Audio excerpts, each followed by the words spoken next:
गणपती बाप्पा मोरया. तुम्हाला वाटतंय का तुमच्या मुलाचं अभ्यासात मन लागलं पाहिजे? तुम्हाला वाटतंय का तुमच्या मुलाचं कॉन्सन्ट्रेशन लेव्हल वाढलं पाहिजे, फोकस वाढला पाहिजे? शिवाय तुमच्या मुलाचा राग देखील कमी झाला पाहिजे. या सगळ्या गोष्टी एकाच गोष्टीतून होतील, जर ती नियमितपणे दररोज किमान 10 मिनिटं केली तर. ती म्हणजे deep breathing. Yes, it's my personal experience. त्याने रागाची इंटेन्सिटी खूप कमी झाली. शिवाय कॉन्सन्ट्रेशन लेव्हलही वाढते.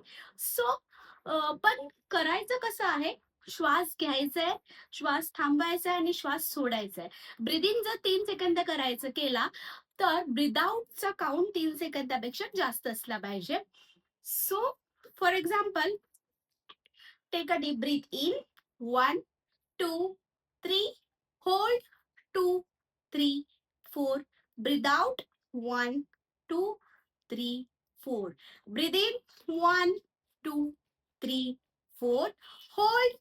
1, 2, 3, 4. Breathe out. 1, 2, 3, 4. हे किमान दिवसातनं 10 मिनिटं करू शकतात.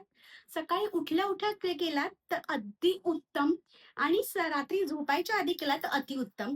सो हे नक्की करून बघा. आणि नियमितपणे केला तर ह्याचा रिझल्ट तुम्हाला नक्की दिसेल. ॲज अ पॅरेंट्स म्हणून तुम्हाला डीप ब्रीथिंग रेग्युलर केलात, तुमच्या मुलांकडनं करून घेतलात, तर त्यांचं हेल्थही इम्प्रूव्ह होईल. हेल्थ स्ट्रॉंग व्हायला देखील ह्याचं खूप महत्त्व आहे. ऑक्सिजन लेव्हल खूप मोठ्या प्रमाणात आपल्या शरीरात पोहोचला जातो आणि त्याच्यामुळे हेल्थही स्ट्रॉंग राहते, हेल्दीही राहतो. सो प्रत्येक आई-बाबांनी ही गोष्ट आपापल्या मुलांकडनं नक्की करून घ्या. Thank you.